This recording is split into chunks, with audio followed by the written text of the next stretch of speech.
PK, welcome to another edition of Regal MuseArt. Thank you for agreeing to come over here and discuss your latest book. Now, I just wanted to start before we kind of dive into the book for people who are here who may not know you. Give us a little bit about yourself. What's your background? What's your leadership journey? Yeah, thank you, Prakash. Glad to be here in Regal MuseArt. The last time when I was in MuseArt, we had a conversation around Humpy. That was my the other side of my passion or the interest. If I am not coaching, that is what I would like to do, travel. Yeah, I had a 10, 11 years of corporate run, culminating in a CEO position for an Australian company in India. Then 10 years of consulting, and then now 12 plus years of coaching. This travel has been the other passion, as I told you. So touring with pk.com is the website that has at least 20 times the traffic that my pknarayanan.com has. And, and that also in a way reflects what people are interested in. So glad to be here. I'm enjoying every bit of what I've been doing in coaching as well as in other parts of life. Right. So how did you transition from a leadership role to coaching? Give us a bit of insight. See, my corporate role came to a kind of an abrupt end in 2003, and I moved to coach consulting. So that was 22 years ago. Right. And consulting was essentially in the area of helping, supporting businesses to grow faster, scaling up. And 10 years of consulting, maybe around 6-7 years, I felt that consulting is not really adding the value that I wanted to add to the client, because the internalization through consulting was minimal. Again, they faced another issue, similar issue. They again called me. Whereas my purpose was to enable them and keep moving to other clients. And 2009 is when I started working on coaching. I read a lot of books on coaching. I was interested in coaching. I was never got coached. I didn't have the fortune to get coached in my years of service as well as in the years of consulting. But 2009 to 12, 4 years, I was reading a lot of books. I had not heard about ICF or EMCC or anything. So I was relying more on books. And 2013, January, I launched the coaching business. Wow. Without certification, without ICF, or without even knowing what is ICF.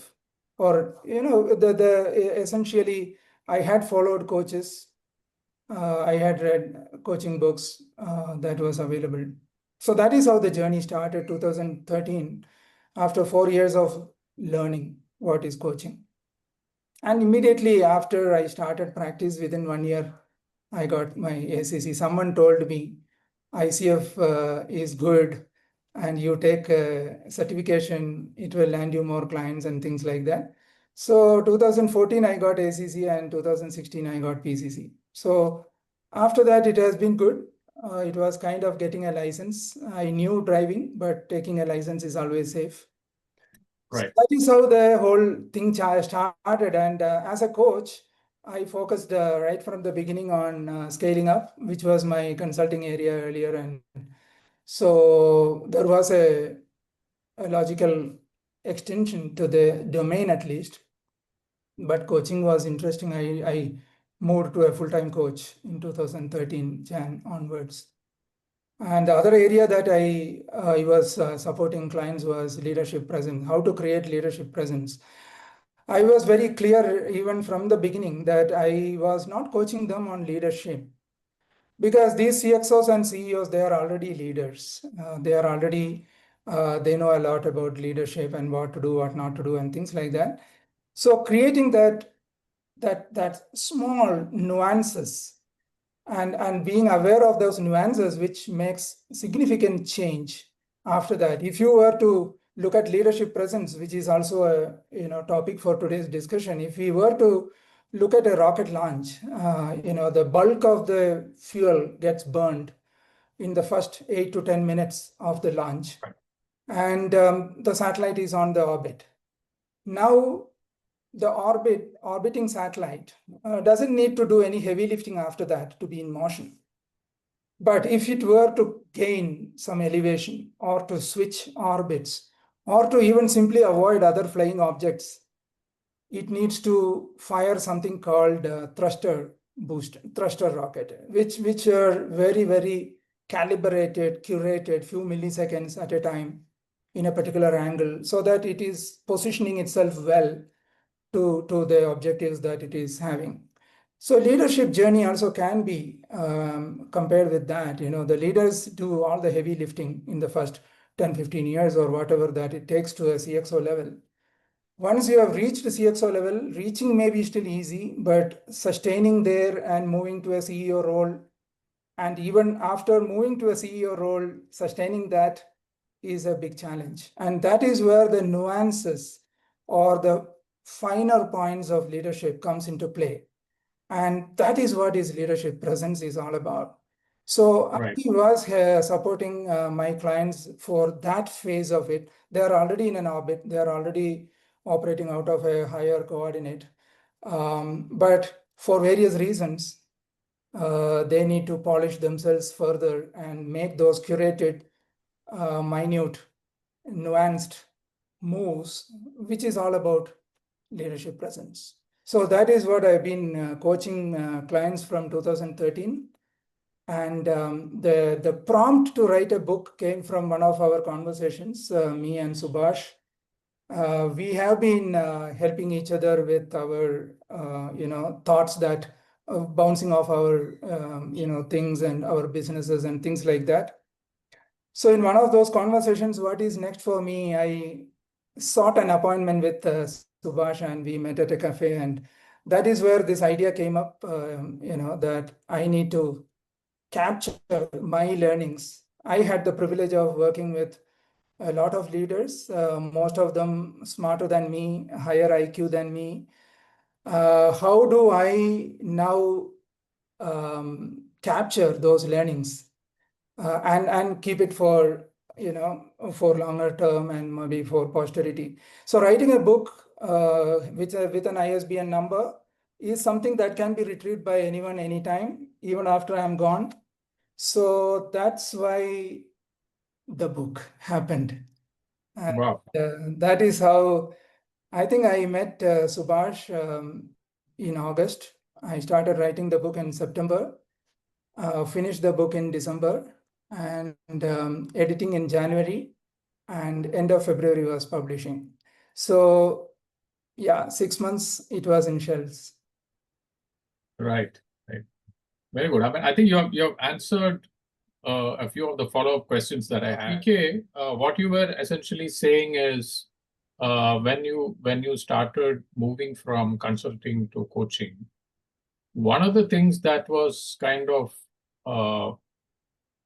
the trigger for that was that you wanted to make sure that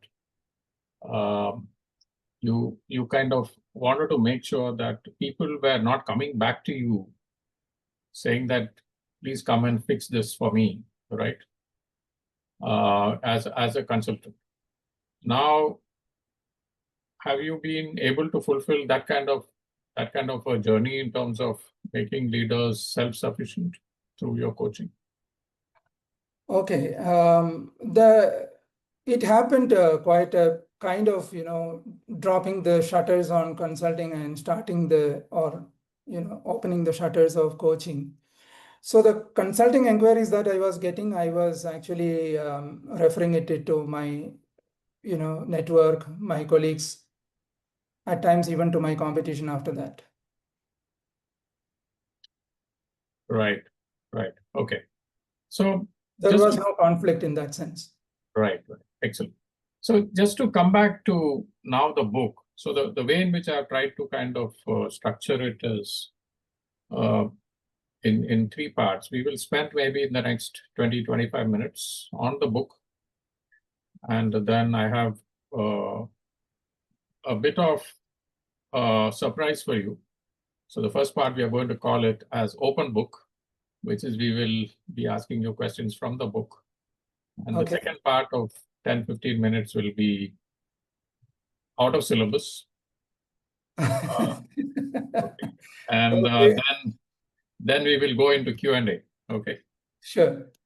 So you through a very beautiful metaphor, you explained what exactly is presence, those small nuances, small rockets one needs to fire to either stay in the orbit or go higher.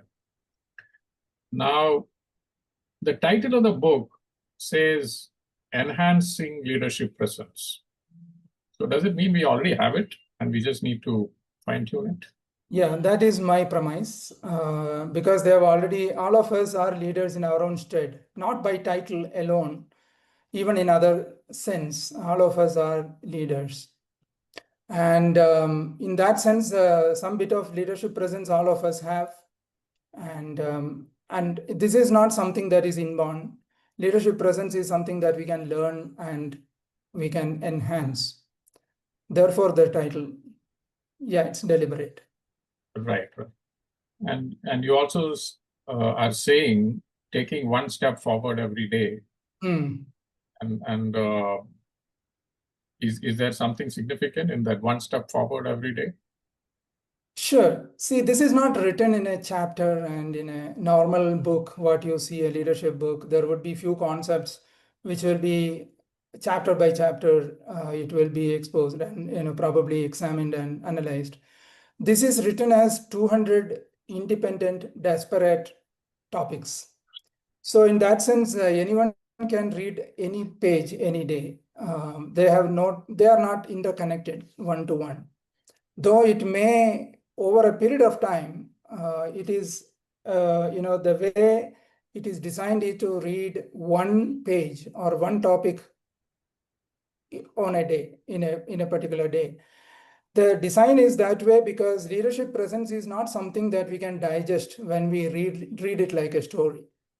Leadership presence is very contextual. In a particular context, what you do, that is leadership presence in the moment. In that moment, how you come across. So that being so, a different context, different situations, understanding the possibilities separately is always, I thought, easy to internalize it.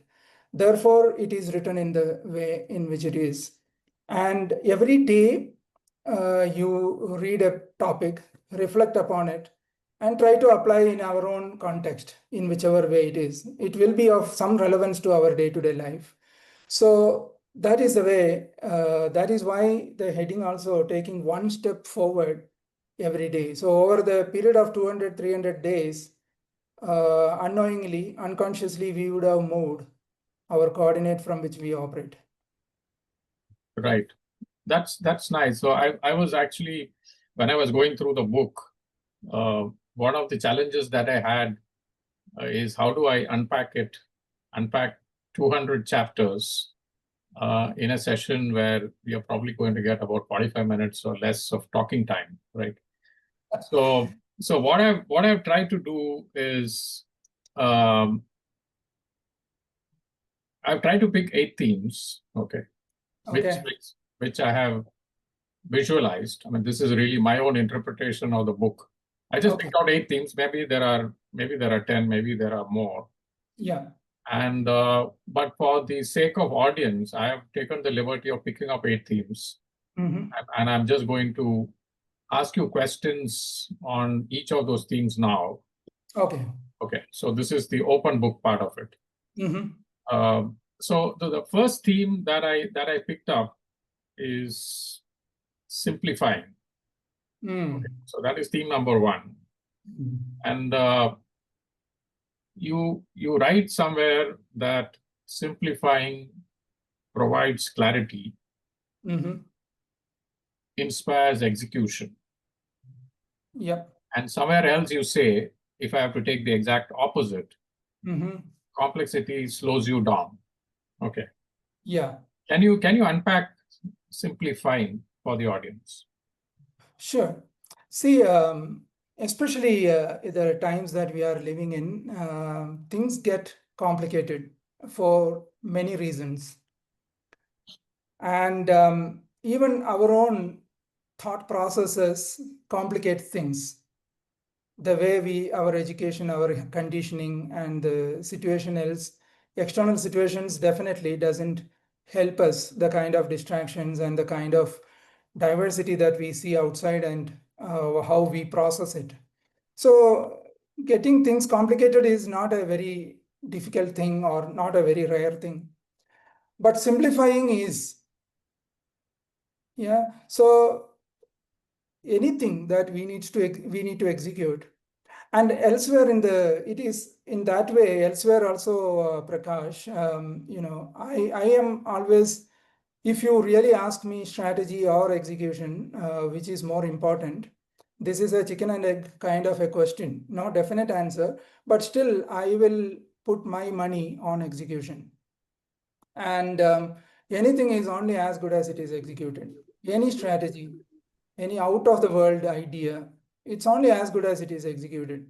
And how it gets executed. In any environment to execute, things needs to be simple. Right. Complex things puts people off. People won't even, the team that I am talking about, the team, the stakeholders, the customers, the vendors, anything complex, they don't even attempt. Our own team, I am saying, if something is too complex, they don't even attempt with full heart. If you simplify it, there is a chance that they attempt it, and there is a high chance that it gets done. So therefore, simplifying, not simplicity, sorry, simplifying. And simplifying enhances leadership presence in the sense it inspires people. If people know oh, it is only this much, then they are likely to go and execute it.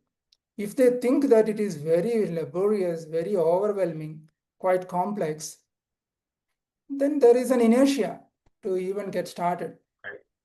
And since I think you have picked up the right one, the first, because simplifying finds mentioned 57 times in the book.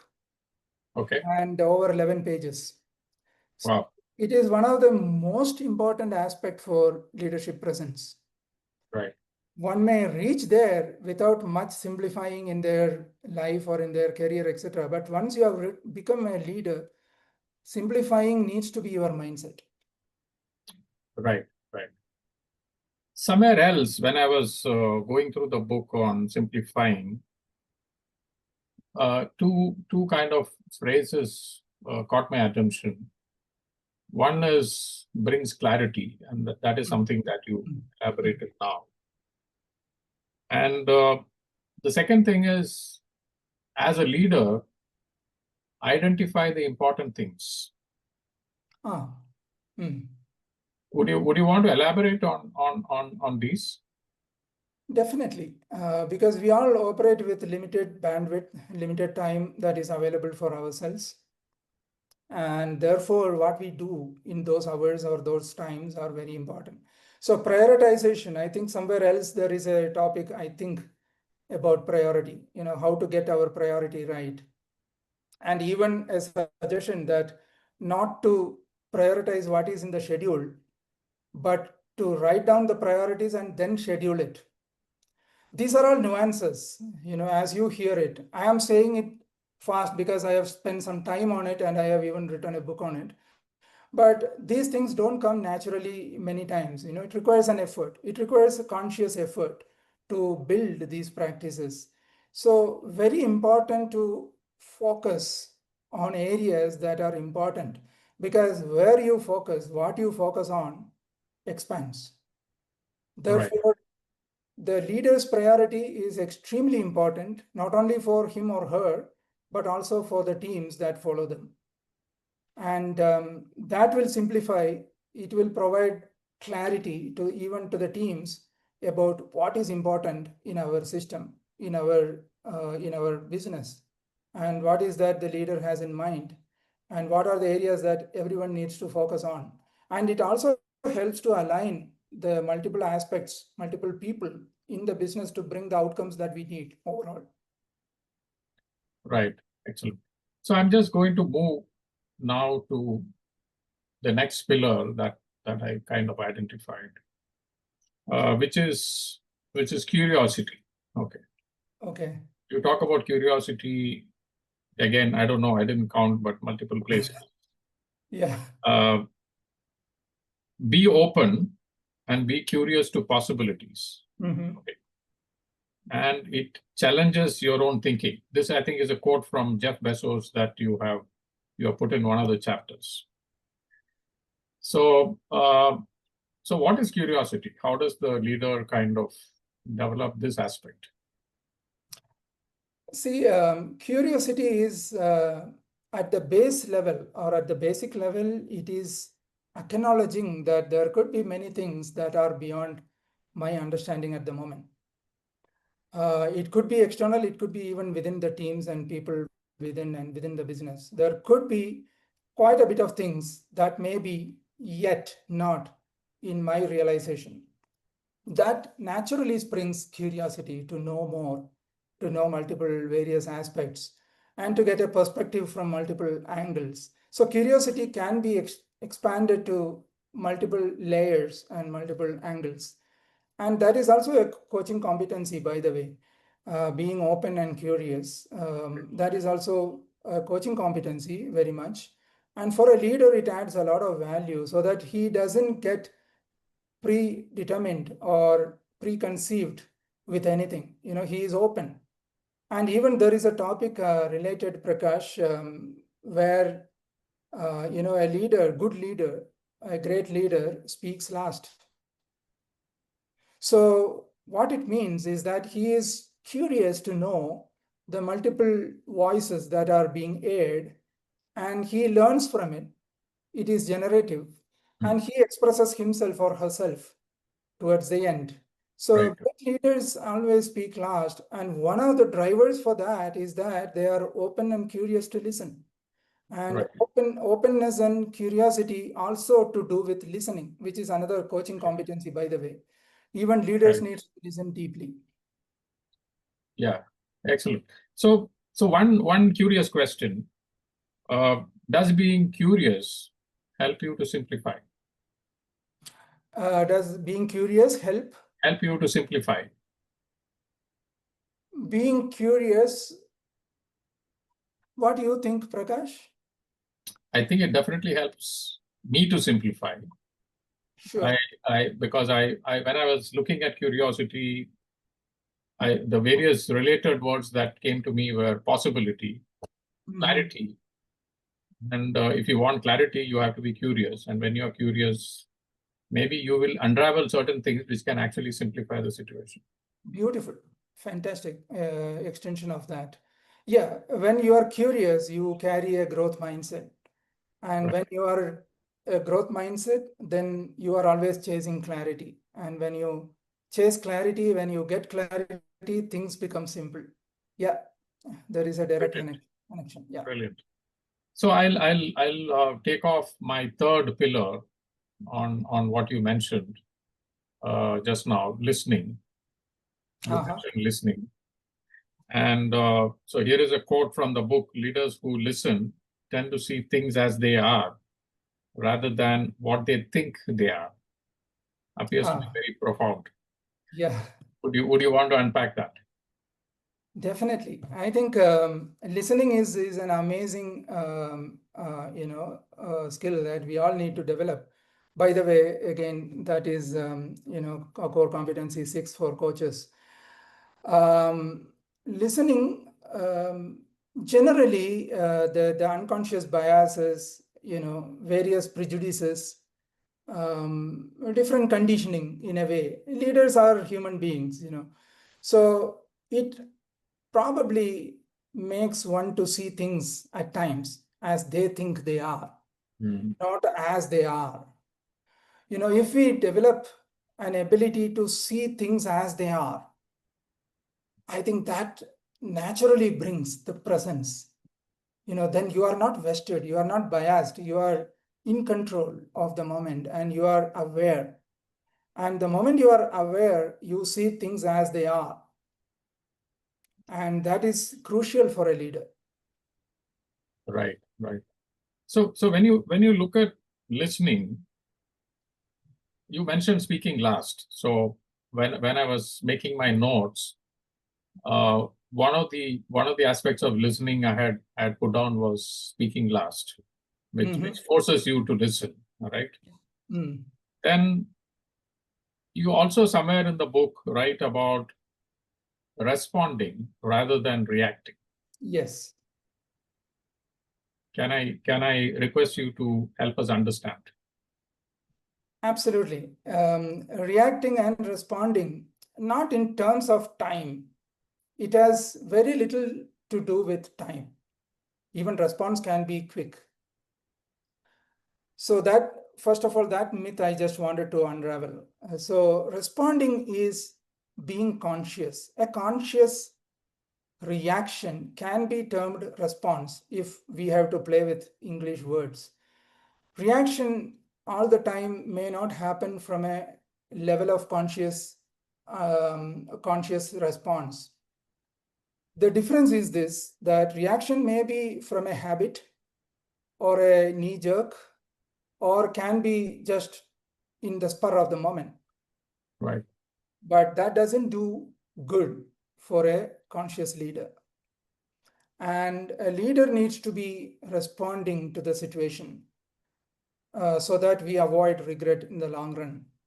And therefore, the reaction and response, though they are English words, the response is a little considered, informed, conscious reaction to the situation or the context, not out of habit, not out of compulsion, not impulsively.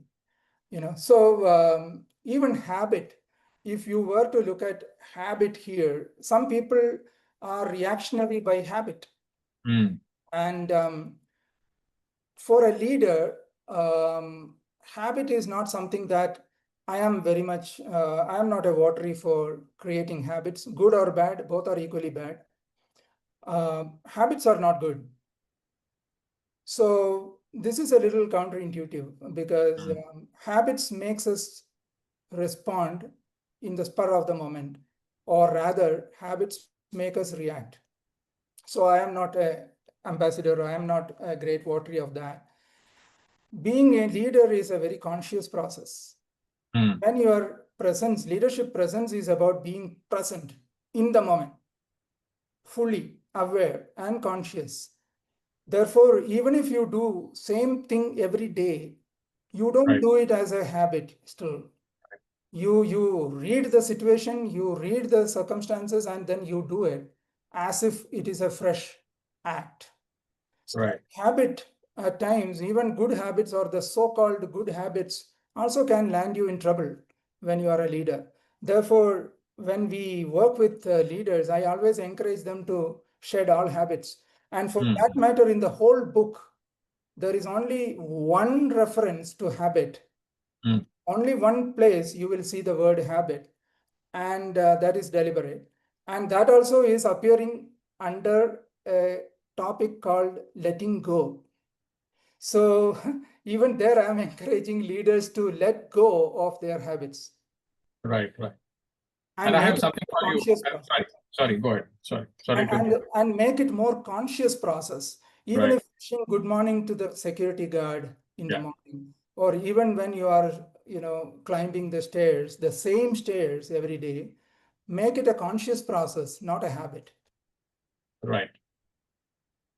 No, I'll come back to habit because that is one of the pillars that I have noted. Okay. And I didn't get this sense that you're talking. So let me move on to my fourth pillar from the book. I have titled this as moving. Moving stretches us. Moving creates a sense of urgency.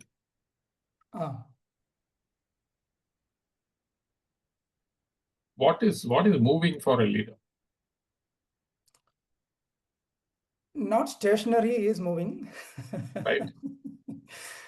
In simplest terms, moving is a very deliberate usage, vis-a-vis changing, Right. because the change has a tendency to get back to the earlier status or earlier place. So I don't use the word change unless it requires a specific mention of a change.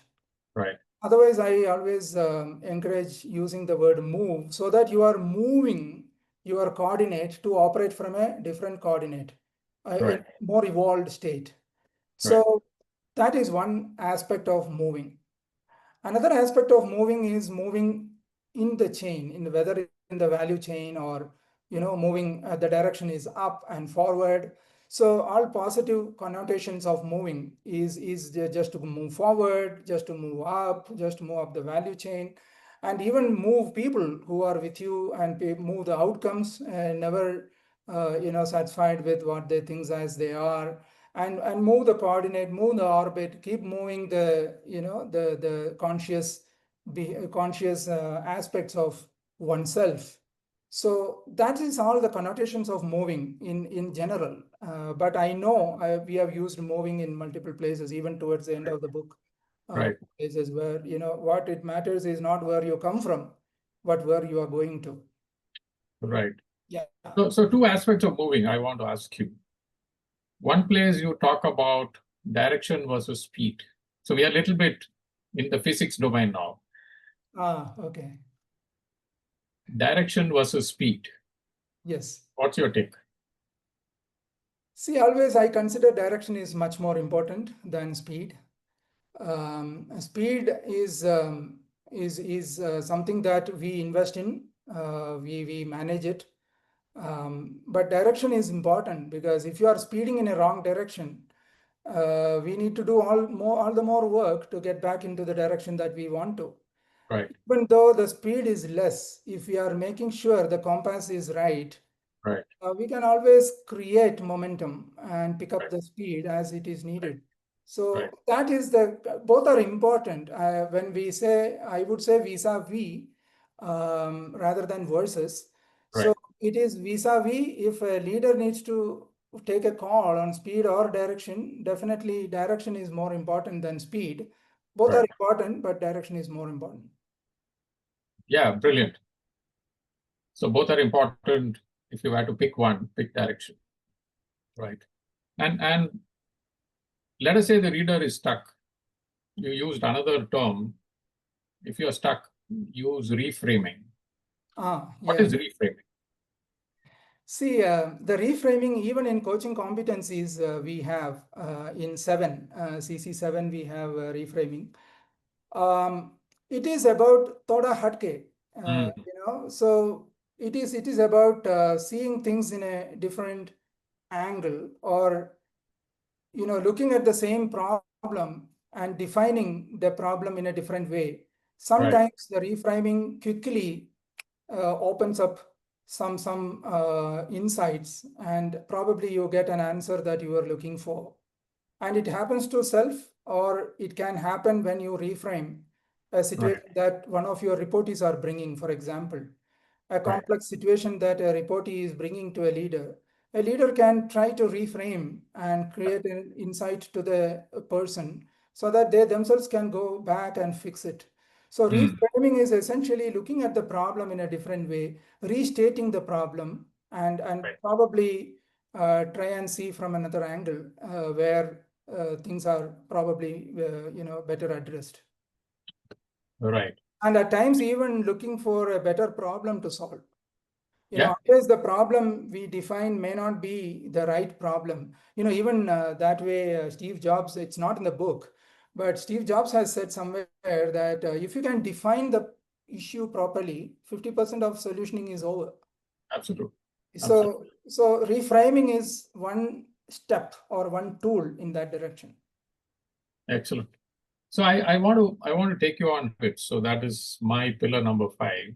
Mm-hmm. And the way in which I looked at habits was not in terms of shedding habits. I was looking at it in terms of what are the kind of habits which will serve the leader in the long run? And I found some clues such as self-reflection, Uh-huh.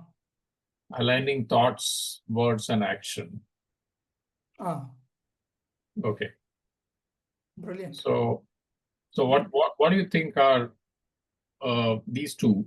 And maybe there are more in the book in terms of habits, although you say that you haven't really pushed habits as one of the main pillars. But I want to ask you, maybe you can stick with one. Let us quickly unpack self-reflection. See, it's about the English words I know, but habit has a connotation in the normal day-to-day life. The two that you mentioned, I would like to call them even not as a probably from a habit lens, but as a tool, Right. self-reflection as a tool, Right. or aligning our, the thoughts and words and action as a tool Right. in a conscious manner. And there are many more, like what you mentioned, humanizing data, for example, rather than raw data, abstract data, for better understanding of the team and other people, humanizing it, instead of saying, I have mentioned in the book also a 30-meter height, instead of saying that it's just a 10-story building. Or you try to examine 30 tons, instead of that, you say 6 to 7 elephants. Right. So this humanizing data is a tool. And once you start using the tool few times, again, I would recommend always a conscious use of these tools. Even self-reflection needs to be a conscious process. Right. I know that probably the word habit may mean different things to different people. Even behavior for that matter. I am not a great votary of even the word behavior, because we can change it anytime. Right. Right. So when we use the word behavior, we have a tendency to label it. We all get labeled by our behavior, unfortunately. Right. Right. But as human beings, we can change any behavior any day at will. Absolutely. It takes an effort, but it is possible. Now, coming to even behavior, I have used just 2 times in the whole book. And that's also in one particular occasion where I need to use it. Otherwise, I have not even used the word behavior much, because these are all terms that confuses a leader. And Right. these are all the terms that we chase, which doesn't serve us really. A habit doesn't serve us as a leader, because just because I am habituated with something, I cannot get away with it when I am a leader. I am answerable. I have ownership. I cannot have a habit. So Right. I need to be conscious. Even if I do the same thing, even for a leader, brushing the teeth is not a habit. It's a conscious process in the morning. Right. A wellness, running is not a habit. It's a conscious process, right? A walk is a conscious process. Anything and everything is a conscious process. That is how you do the net practice to be present in a meeting, in a board meeting or in a review meeting, in a business review. If you were to be present there, you need to be present during the other 23 hours of the day. Okay, Correct. leaving the sleep, let us say 17 hours of the day. Yeah, it is very much important for coaching also. The competency 5, coaching presence. Correct. And this presence, if we are trying to do it only during the coaching sessions, all the best. But if we are present in every moment, even outside the coaching session, I am now talking to you. I am present here. My attempt or my effort is to be present here and nowhere else. Similarly, many of you are listening to this live now. If you are present, you are with us. You are not with anywhere else, right? So that kind of presence is what leaders need to develop. And when you develop that kind of a presence, you are conscious all the time, and there is no space for habits. Brilliant. There is not even a behavior that is consistent, because you will respond the way the situation demands. You will do what is needed. There Right. is no behavior that dictates your response. A leader shouldn't be that way predictable by behavior. It can be dangerous. Right. Excellent. So that is a good segue for me to go to the next one, which is mindset. Uh-huh. Oh, big one. There are multiple mindsets that you have outlined: beginner's mindset, growth mindset, learning mindset, positive mindset. Why don't we just pick one of them? And simplifying mindset. And simplifying mindset, of course, that we spoke about. So I'm just looking at the clock, and I want you to pick one of them, maybe one of your favorite mindsets, and then give us a little bit about that. See, favorite might be a controversial one, but I would like to go with growth mindset if I were to pick one, because it encompasses many other in it. A growth mindset is extremely important because even decisions, as a leader, a lot of decisions, hinge around you. And decision is another word that appears many times. I think decision appears 114 times in the book, over 31 pages. Because a leader, each decision requires attention, a conscious decision, a considered one. And there are even some tools available like accelerated decision making, single reason decision making, single door, double door decision making, and things like that. There are some tools available for decision making. So in growth mindset, why is it important to carry some mindset is that even coaching mindset for coaches, CC2, that mindset is important because that determines most of the times the coordinate from which you operate. Mm. So we all operate out of the four quadrants and 360 degrees. For a given situation, in a given context, from which coordinate you are operating is extremely important when you are a leader, and many things depend on you, many outcomes depend on you, many people, their lives depend on you. It is all the more responsible for considering different aspects and keeping yourself at the right space to take the call. And your visibility, no one else has in the organization. You are supposed to have the insights and visibility that nobody else in the organization has, because you are the CEO or you are the CXO of your department or your function. Therefore, carrying a growth mindset also means how you handle your criticism. Because if you're a leader, definitely there is going to be criticism from inside, from outside, from everywhere. How you handle it. If you are not carrying a mindset that really takes in the criticism which are constructive and bounces back the ones that are irrelevant, and if you don't have discretionary capability to do that, you will get stuck. So that's all to do with mindset. So growth mindset in that sense, I would say looking forward, looking through the windscreen, not looking at the rear view mirror only when it is required, and inspiring people, influencing people, keep moving forward, keep moving, Right. and keeping the calm, and at times even deliberate calm when it is required, and positive mindset, as you mentioned. So all of them in a way are subsets for overall growth mindset. So that is how it is visioned, the coordinate from which you operate. That's right. So I have two more legs, and I want to kind of unpack it and ask you a very direct question. You mentioned a lot of rules. Okay, I was kind of, and one of them happens to be one way, two-way door, which I think Amazon also kind of practices. Yeah. And there is something that interesting that I found: Goldilocks rule. So there are other rules. I've written 2 pizza rule, 40% rule, Yes. one way door, two-way door, Goldilocks rule. What is Goldilocks rule?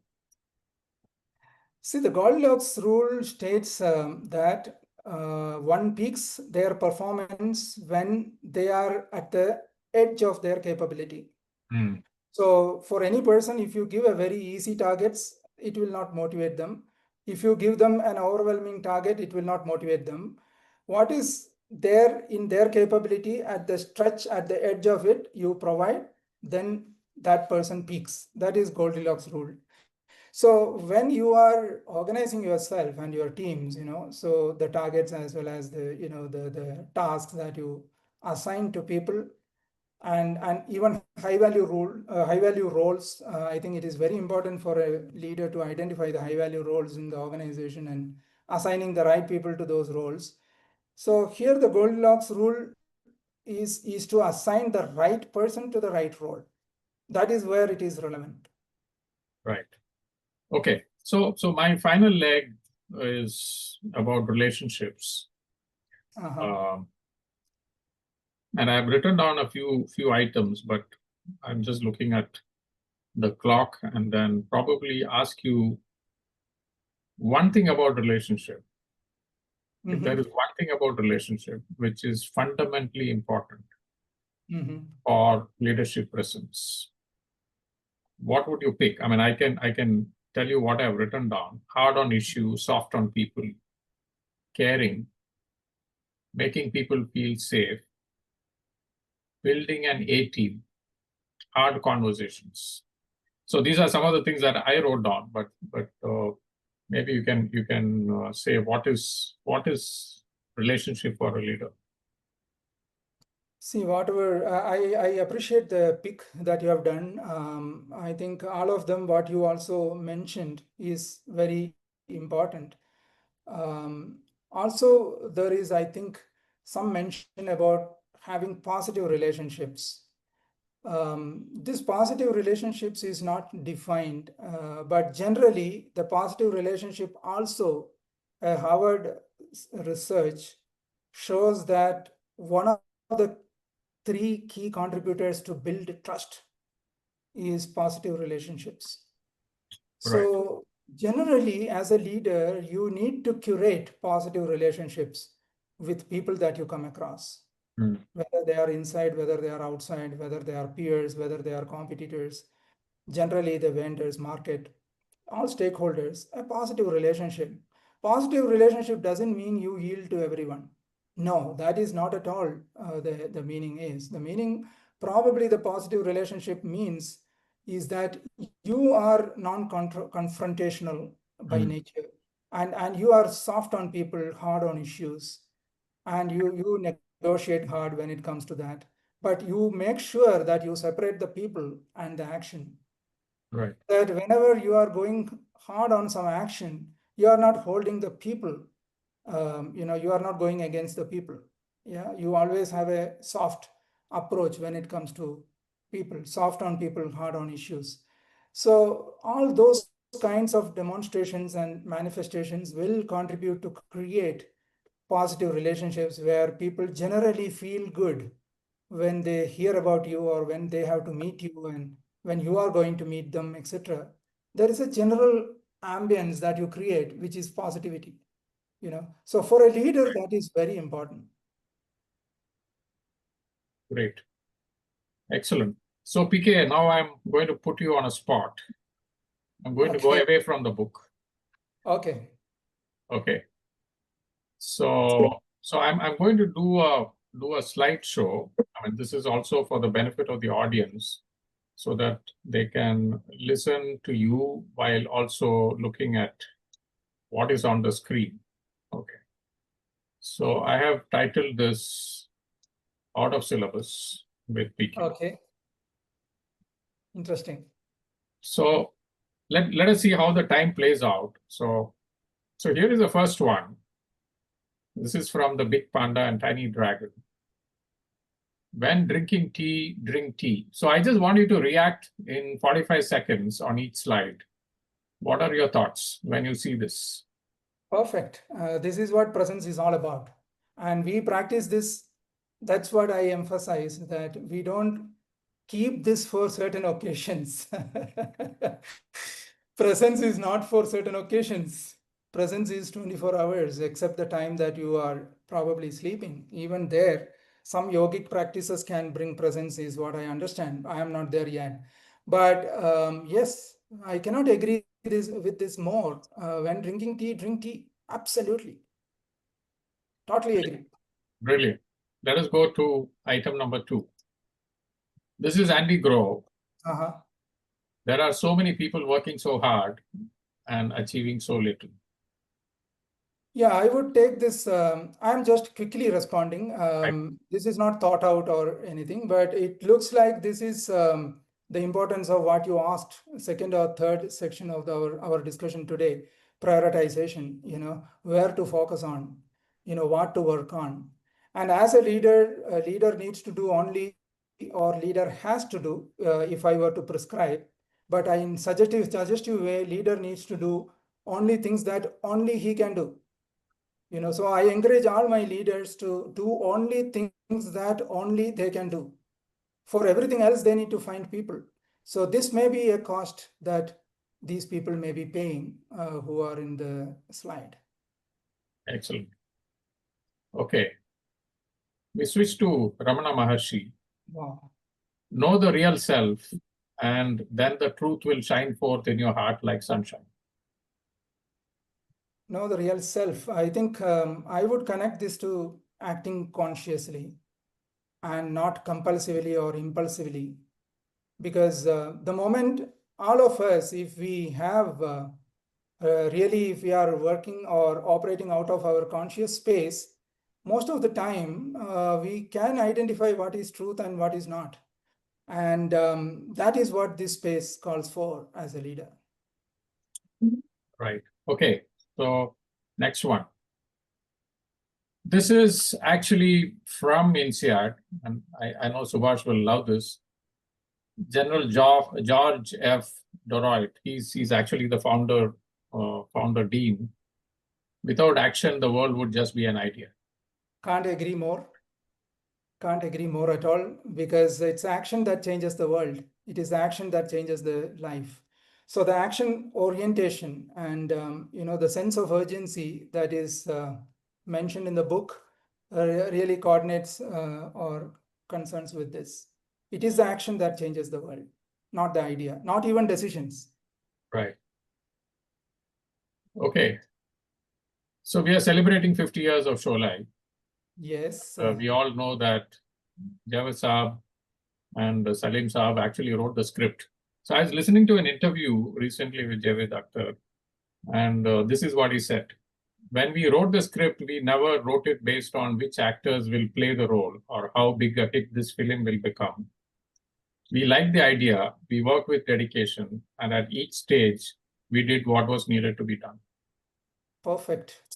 I think this is exactly the intensity that a leader needs to have, and the involvement that a leader needs to have. And involvement, intensity is directly related with presence and to do what is needed, not not driven by our behavior or habit or good or bad or right or wrong, or all those notions are just notions. What matters is whether you are doing appropriate things, whether doing it consciously, whether you are present while doing it, are you involved, are your intentions are right, and then go and choose what needs to be done. Yeah, absolutely. I think that showed up in the outcome. I think what he. Yeah, absolutely. Yeah, Absolutely. yeah. So this is like the 1983 Cricket World Cup, right? Beautiful. Something that we will all remember. Okay, I'm sure you love this. The great marketing guru, Theodore Levitt. Yeah. Yes. People So do not want to buy a quarter-inch drill. Go I ahead. think, yeah, I think this is very important for us coaches because most of the time we try selling coaching. In my view, that is a waste of our energy and resources, because coaching is just a process. You may not be able to sell it. What you can sell is outcome. What you can sell is the benefit that the customer or the client will get. So here they are not buying the drill, they are buying a hole. It is directly and definitely relating even to our business of coaching. Can't agree more. Right. So here's the next one. The famous investor, It takes Wow. 20 years to build a reputation and 5 minutes to ruin it. Yes. I think this quote is there in the book. Okay, fine. Yeah. Under reputation, because leaders need to be aware of their reputation. It takes 20 years to build, and it takes even less than 5 minutes to ruin it. So that makes or that mandates one to be conscious of what they are doing all the time. Leadership is not a child's play. It is not something that is given. It is assumed. It is chosen. So a leader, when he or she chooses to be a leader, they need to be aware of the depth of things that can go wrong, and therefore extra conscious about it, or being simply conscious about it all the time.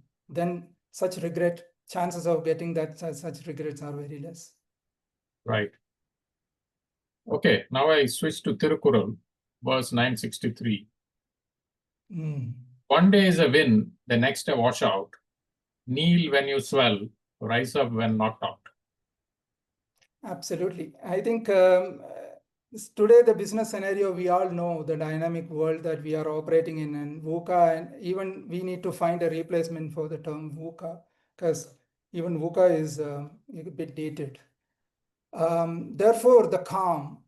There is a topic on the book called why is it important to maintain calm and composure as a leader. So this is exactly that a leader needs to be composed and calm, because a lot of people will get it magnified when you are reacting or when you are showing your emotions. It gets magnified in your own team and within your own team and stakeholders. Therefore, and you can't predict, and the market is the market what it is. So the next day may be a washout. Right. Okay, Indra Nui. You don't just take a book from the rack, read it, and become a leader. You have to write the book as you go along. Congratulations. So you have written a book. It is the listening and learning that really makes a difference. It cannot be just taken out from a book. Yeah, it's not a done and dusted kind of thing. Leadership role is evolving, and every moment to moment. Yesterday I was a great leader. It doesn't guarantee today I am going to be a great leader or a similar great leader. It's like Sachin, even after hitting 100 centuries, when he goes into bat, he is still zero. He has to start from zero. And that holds good for everyone. It's a process. It's a listening and learning on a daily basis. Right.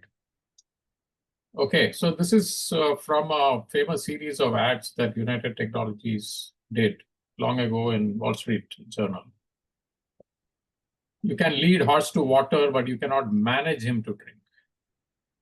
If you want to manage somebody, manage yourself. Wow, amazing. I think this series of things, Prakash, is fantastic. I think very insightful. I think I need to even have a think of these things even outside the session. Yes, right. It is internal work. If this entire book is just internal work for a leader, I think it is managing yourself or leading yourself. And it's a lot of internal work. Once you have become a leader, it is all about internal work. Right. Okay. Woody Allen, one of my favorite authors and as well as playwright, filmmaker. If you want to make God laugh, tell him your plans. Man proposes, God disposes, isn't it? Right. See, there is a topic called preparation in the book, I think. So preparation, you are, as Robin Sharma says, if you are not over prepared, you are underprepared. So I think we need to do what is in our command, what is in our control, and we shouldn't be attached to the outcome. See, most of the times the leaders, they are in a slippery slope when they are obsessed with outcomes. As Dhoni also says always, focus on the process and outcomes is a consequence. So I think here it is that if you are trying to guarantee the outcome or you are trying to be so obsessed with the outcome, probably, you may become a laughing stock. Right. Okay. Sherlock Holmes to Watson, you see, but you do not observe. Yeah, it is. It's not where you look at even, Prakash. It's not even where you look at, it is what you see. And there is an example in the book where the two salespeople went for shoe selling in Africa. So two people went into the same market but saw different things. Right. So it's about, you are training yourself, practicing yourself, the positive outlook or the other one that you have, the growth mindset you have. You see in the same situation, you see things different from one another. I think that is what here I think is highlighted. Right. Okay. One or two more before we kind of take the Q&A. This is going back to 1890. Andrew Carnegie, the big industrialist, steel maker, and Frederick Taylor, the man who did what do you call work study or method study for manufacturing. Mm-hmm.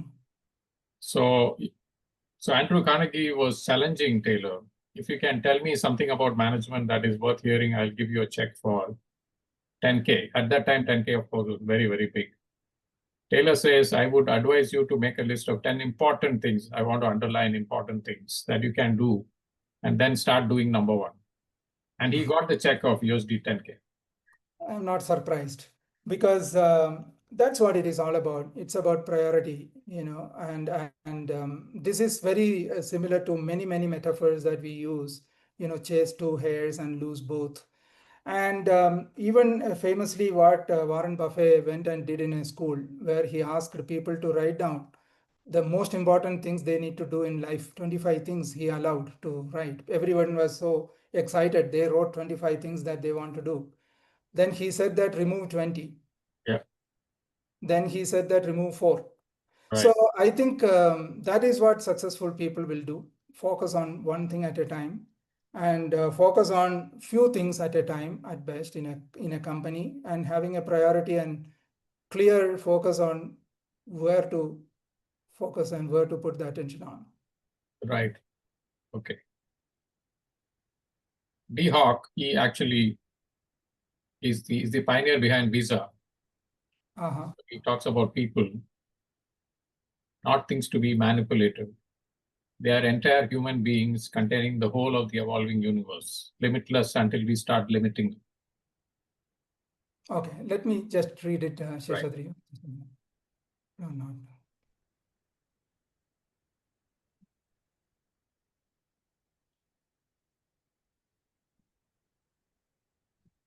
Absolutely. Limitless until we start limiting them. This morning I had a discovery session with one company, HR leader. So they were asking me whether I use any psychometric, in my coaching, any Hogan or any other assessment. This is a sidekick, not necessarily warranted, but I feel probably what D. Hawk says is very true, because we try to label people. It is for our convenience. It may have its own utility in a setup. I am not denying it. I am not even demeaning. Even they are all backed by a lot of research and psychometric analysis and psychology and so many things. So I respect science. I am not at all commenting on it. I am nobody to comment on it. But having seen human beings closely and the way the leaders evolve, if they want to, etc., nothing is actually a limit. So if we give a free run to our own self, what we can achieve is miraculous. It can surprise ourselves at times. So I totally agree with D. Hawk when he says it is a whole being. And even in ICF, competencies and our processes, and even especially Ericsson, the Ericsson processes, they encourage us to see the human beings as a whole being and capable of where they want to go. So Right. I think it all adds to the same thing, that our capabilities and there is no limit to ourselves. And interestingly, in the book there is a hummingbird story which also supports this. Right. Okay, we'll stop here with again Big Okay. Panda. Good. This garden is Fantastic. beautiful, I enjoyed this. and we only found it because we went the wrong way so many times. Okay. The benefit of going trial and error. Yeah. Or going out of comfort zone. Absolutely. Absolutely. So I want to stop here. Thank you, PK. I just wanted to kind of stop sharing and Are then, there any questions on the chat yeah, I box? just wanted to kind of ask the audience. Thank you for kind of being patient with us. We kind of overshot the time, but happy to take audience questions. There were a few written, but I would actually give weightage to all the people who have stayed back. Please feel free. Yeah, so Prakash, there is one from Radhika in the chat. Are there any nuanced differences that distinguish positive mindset from optimism? When we're talking about positive mindset. Positive mindset and optimism, a thin line, but definitely positive mindset carries what is relevant and what is realistic. Optimism can be still at times dreaming. So it's a thin line, but there is a difference. Thank you. What I would suggest or recommend or encourage leaders to have is positive mindset, not even optimistic. Aarti? Yeah, thank you. The question I had, very lovely format and got to learn quite a bit. I haven't read the book, so my question is, it's in that context. Have you seen any specific Indian leader nuances as regards leadership presence? So you are asking whether any cultural aspects to the nuances? Specifically India, yeah. In my experience, not much, because cultural nuances are all taken care in being a leader in a particular, geography or a demography. So these nuances are quite universal in my view. I have not seen anything that works specifically in India or doesn't work elsewhere. By and large, it is universal, but there could be in application probably. There could be some, showing respect, for example. Leaders are respectful in their interactions. So in India, it may go this way, and elsewhere, it may go some other way. So yeah, one can still apply oneself. I have not seen any stark conflicts or contradictions in between culture to culture. Thank you. Can I ask a follow-up question, Prakash, if it's fine? Yeah, please. There is a question from Smita. Smita is waiting. After that, we'll go back to Aarti. Okay. How do your roles as CEO, author, coach, and traveler feed into each other? PK. Beautiful. Yeah, the CEO role, consultancy, and coaching were independent roles. It never had to coexist. So I made it simpler by doing that, which I answered Prakash also earlier. It was a shutter down and shutter up. So when I was CEO, I was not a consultant. When I was a consultant, I was not a CEO or a coach. When I was a coach, I was not anything else. So that way I simplified that. But travel was a constant one right through, and even now. That in a way it feeds into our wellness, our being open and curious, going out of comfort zones, always experimenting with something unknown, always stepping into unknown territories. And that all helped me in the role as a CEO or on the journey to CEO, and then consultant and a coach, and even now. Every travel I look forward with a lot of enthusiasm, because get to learn a lot. So it feeds into my learning mindset. The nature, the heritage, essentially it is nature and heritage. So it has always coexisted and contributed as a complementary thing for what I was doing. And I would encourage every one of us to have interest in one area that is outside our commercial interests. Thanks, PK, for that answer. Yeah. Aarti, over to you. Chakravarti, yeah. Yeah, thanks, Subhash. So, PK, I understand there are a few books on leadership presence. I don't know if this is the first book by an Indian author. I'm not aware. Maybe it is. Did you refer to any of these as part of a literature review sort of piece? Did you look at the other books that exist in this space? No. Okay, thank you. I have another question. So, PK, what is it that you want your readers to remember? One point from this book.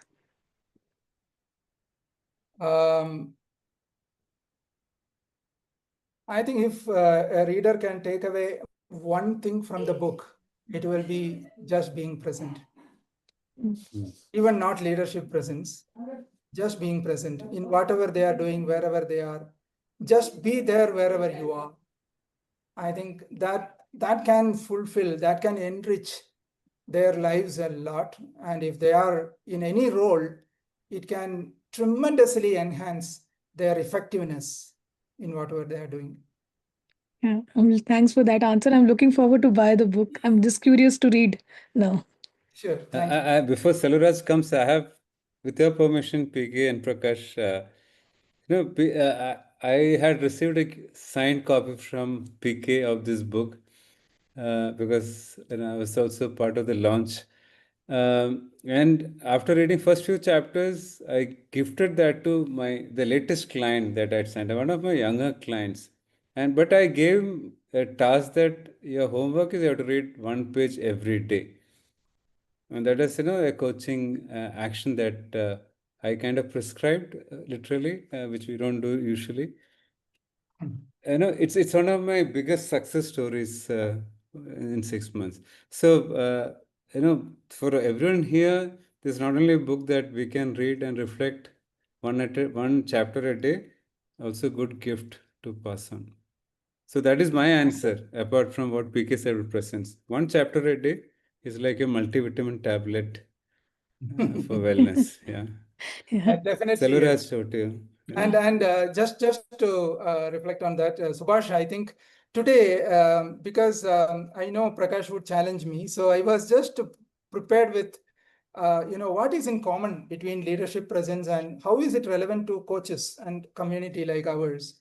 So I start writing which were common or which are relevant for coaching. So I started, I think, some 34 things like associated learnings, power of pause, reframing, listening, separating signal from noise, extra mile, so on and so forth.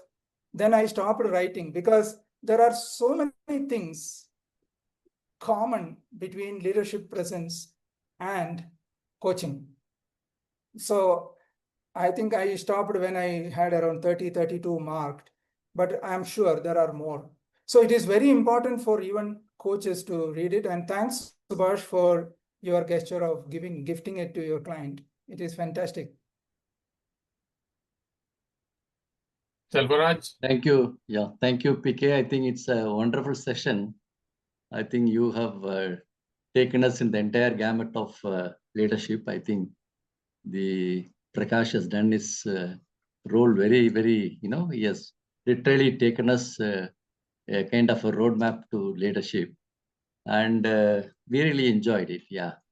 In fact, if you really see the kind of, the books, the non-fiction books, you'll find more on leadership only. We are finding more of leadership books only. It's very, very much available in bookstore. Now, my question to you is, I think when Nelson Mandela, after he was there in prison for more than 27 years, when he came out, he talks about the servant leader. Can you throw something on that? Yeah, I think it's a new topic, flavor of the season. It has its own, relevance. Still, it is trying to define a leader. I would consider a leader is not defined a particular way. To that extent, even a servant leader in the sense that it is getting defined even after the way in which Mr. Mandela would have meant at that point in time. I would like to keep leadership presence as more global, more universal, and more contextual and more responsive than packaging as any particular leadership style. A leadership style depends on the situation. So a leader needs to do what is needed. Can you relate that servant leadership in the organizations? Yeah, it might be relevant. It is as relevant as any other leadership style is what I wanted to say, because it is not that one style fits all purposes of a leader and a situation. A leader needs to be a leader that is required for the situation. Therefore, getting packaged or getting labeled or getting limited to one particular style of leadership is not something that is probably I would encourage or that would serve the leaders. A leader needs to do, my definition of a leader is, a leader needs to do what is needed. A leader needs to do what is needed. And for that, he needs to enhance his leadership presence. And he has to work on his wellness, emotional wellness, physical wellness, mental wellness, energy level wellness, all wellness. He needs to maintain his wellness, and he needs to be present, and he needs to be conscious, and he needs to stay away from habits, behavior, or any defined pattern of behavior that he wants to. It is not one particular style for all the situation. Absolutely. That's what I'm saying. Warren Bennis says leadership is like herding cats. Okay. Yeah. So you can't have one style for everything. Absolutely. That's all. My limited point was that. Right. Vasu, PK, I have not read the book completely, but thought of asking you a question at a totally different perspective. If you were not the author of this book and if you had read this book, what would be your question to the author? You seem to be having questions. You seem to be having answers for every question. So what would be your question to the author? When is the second book in the series?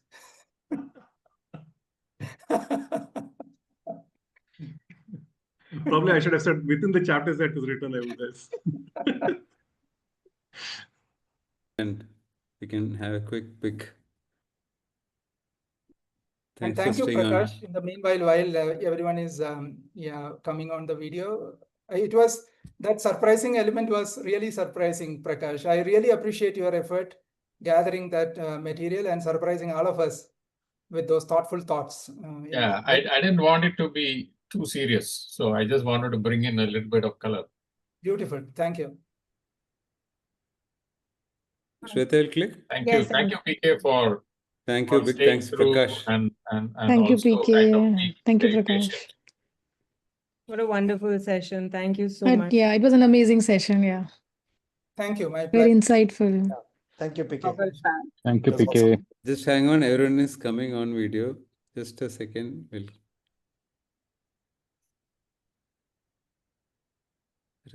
Okay, I think I'm Shweta, wondering go if ahead. we have 1 page or 2 pages today. Like, do I have to take 2 pictures? Right, at the count of 3. 1, 2, and 3. Smile. Done. 1 more. Let's take 1 more just in case. So 1, 2, and 3. Smile, please. Thank you. Thank you. Thank you. Thank you, everyone. Thank Bye. you. Thanks, Thank you. Prakash. Bye. Thanks, PK.